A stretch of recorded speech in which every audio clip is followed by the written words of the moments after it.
สวัสดีครับเพื่อนๆวันนี้จะพาเพื่อนๆมาชมความเสียหายที่เกิดจากพายุฝนฟ้าคะนองเมื่อคืนวันที่ 29 ตุลาคมที่ผ่านมานะครับซึ่งทำความเสียหายให้กับสวนมีต้นกล้วยมีกอกล้วยมีกล้วยที่กำลังตกเครือมีกล้วยที่ยังไม่ตกเครือโดนพายุกระหน่ำไปนะครับล้มระเนระนาดเดี๋ยวเราค่อยไปดูกันนะครับว่าความเสียหายที่เกิดขึ้นมันมีอะไรบ้างเชิญติดตามมาเลยนะครับครับนี่คือกล้วยนะครับเป็นกล้วยไม้ไผ่ที่ผมเอามาจากภาคใต้นะครับมาปลูกไว้1 กอความเสียหายที่เกิดขึ้นเยอะมากไอ้ต้นอ่อนๆที่ว่ายังไม่ติดลูกไม่ติดเครือไม่ตกเครือนะครับหักส่วนต้นที่ตกเครือก็ล้มนะครับล้มลงไปนะครับที่ต้นที่ตกเครือบางต้นก็ยังดีอยู่นะครับแต่ต้นที่ยังไม่ตกเครือนี่ผมต้องฟันทิ้งแล้วนะครับหักเป็นส่วนมากจะหักหมดเลยนะครับ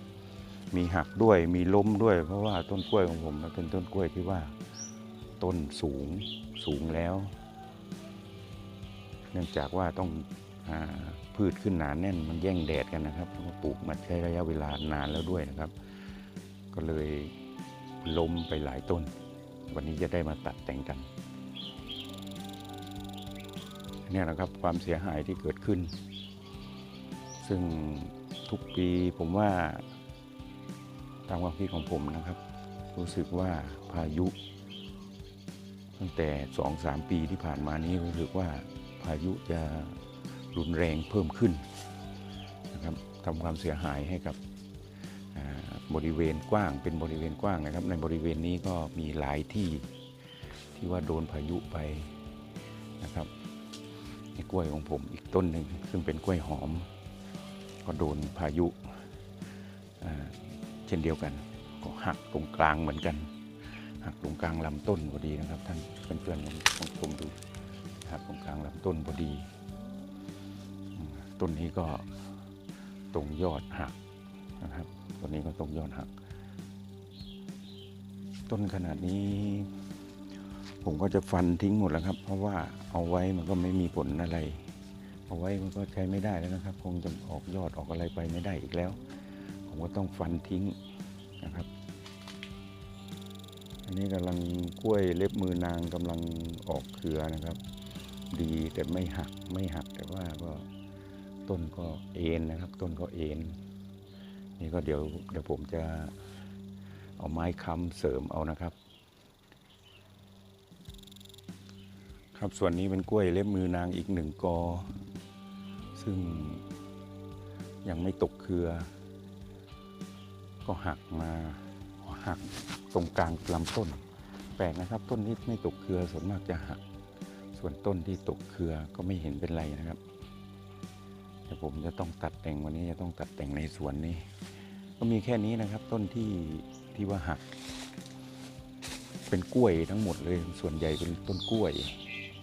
ต้นไม้อื่นก็ยังแข็งแรงอยู่นะครับแต่เมื่อคืนนี้ฝนตกหนักมากใช้เวลาประมาณ1-2 ชั่วโมงครับเพราะฉะนั้นผมว่าธรรมชาติช่วงนี้มันรุนแรงมากนะครับปลูกต้นไม้ก็ต้องเตรียมไว้ต้องเตรี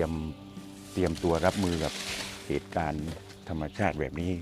เรื่อยๆนะครับช่วงนี้นะครับแม้แต่ต้นมะขามนะครับแม้แต่ต้นมะขามยังเอ็นไปตามแรงลมเมื่อคืนนะครับแรงพายุเมื่อคืน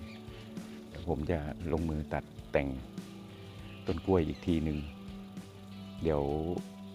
ปลายคลิปเดี๋ยวผมจะมาดูหลังจากที่ผมตัดแต่งเรียบร้อยแล้วนะครับ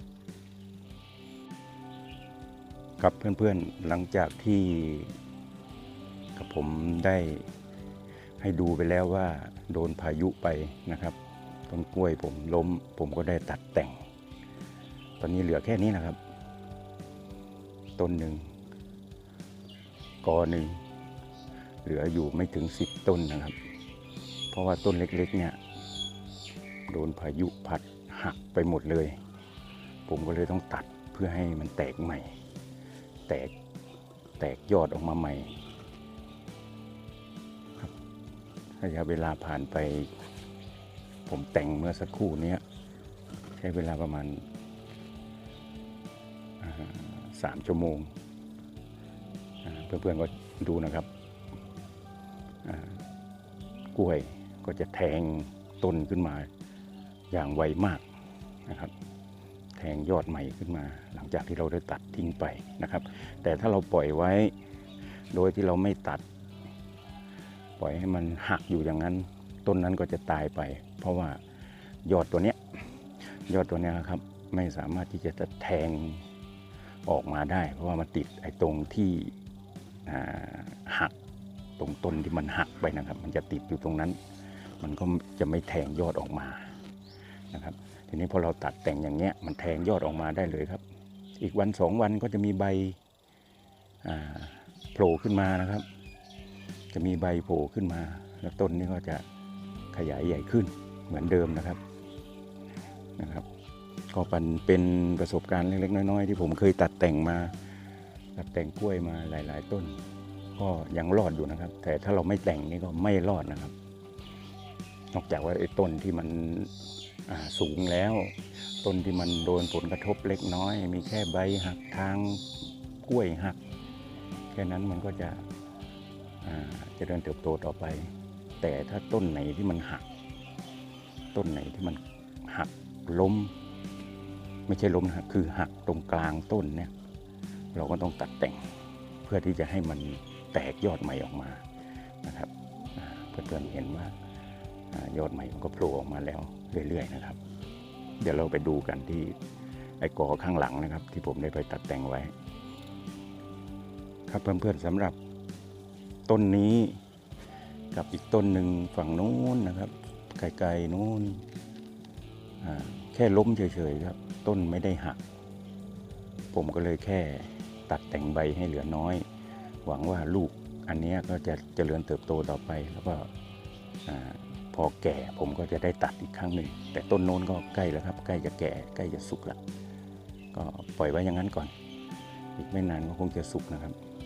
ดีกว่าเราตัดทิ้งเสียเฉยๆนะครับครับสำหรับกล้วยหอมกอนี้ผมก็ได้ตัดแต่งเพราะแค่ใบมันหักเฉยๆผมก็ได้ตัดแต่งไปนะครับตัดแต่งตรงยอดตัดตรงยอดออกไปตอนนี้ก็โผล่แล้วเหมือนกันนะครับยอดใหม่โผล่ออกมาแล้วนิดนึงนะครับเนี่ยกล้วยโดนพายุนะครับสำหรับกอนี้ก็เช่นเดียวกันนะครับเป็นกล้วยเล็บมือนางซึ่งเครือมันก็ยังอยู่นะครับต้นที่เป็นเครือก็ยังไม่โดนลมพัดหักไปแต่ไอ้ต้นที่เนี่ยครับต้นเนี้ยมันเป็นต้นที่น่าจะเป็นต้นน้องนะครับยังไม่มีเครือแต่มันก็หักผมก็เลยให้ตัดนะครับคิดว่าคงน่าจะรอดอยู่นะครับเพราะว่าตอนนี้ก็เริ่มแตกขึ้นมาใหม่ละสองต้นนี้ครับก็น่าจะรอดอยู่คงจะให้เติบโตไปให้ผลผลิตไปเรื่อยๆหน่อเยอะมากนะครับหน่อกล้วยเล็บมือนางเยอะมากก็คิดว่าจะขยายไปอยู่ในที่แปลงอื่นนะครับเพราะว่าแปลงนี้ผมลงต้นไม้ไว้เต็มสวนแล้วนะครับเริ่มจะมีการแย่งแดดกันก็คิดว่าหลังจากนี้ไปผมก็จะไปลงที่อีกสวนหนึ่งนะครับ เพื่อที่จะขยายพันธุ์แล้วก็เผื่อว่ามีเพื่อนๆสมาชิกสนใจเขาก็จะเอาไปต่อยอดหรือไม่ก็มาขอไปก็มีก็แบ่งกันไปนะครับครับผมสำหรับคลิปนี้ผมก็ขอนำเสนอไว้เพียงแค่นี้ก่อนนะครับฝากเพื่อนๆรบกวนกดไลค์กดแชร์แล้วก็กดติดตามให้ด้วยนะครับขอบคุณครับสวัสดีครับ